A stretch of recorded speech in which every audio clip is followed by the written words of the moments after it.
సింజానమణిమంజీర మండిత శ్రీపదాంబుజ మరాళీ మందగమన మహాలావణ్య సేవధి.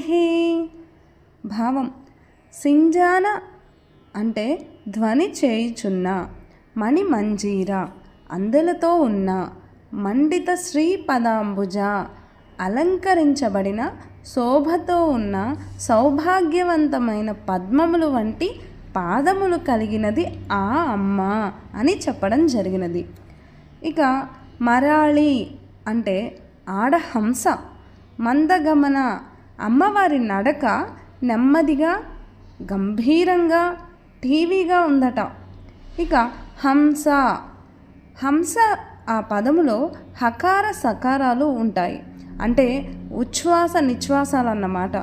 వీటి రూపాల ప్రాణశక్తి గమనమే హంస నడక. దీనికి మరొక అర్థం కూడా ఉంది. శివునికి హ, శక్తికి స రూపం. అంటే ఉచ్ఛ్వాస నిశ్వాసాలలో శివశక్తి రూపం, అమ్మవారి శక్తి దాగి ఉంటుంది. అది గమనించేవారు యోగులు, సాధకులు అవుతారు. వారు ముక్తిని కూడా పొందుతారు. మిగతా వాళ్ళం అది మనం గమనించలేమన్నమాట.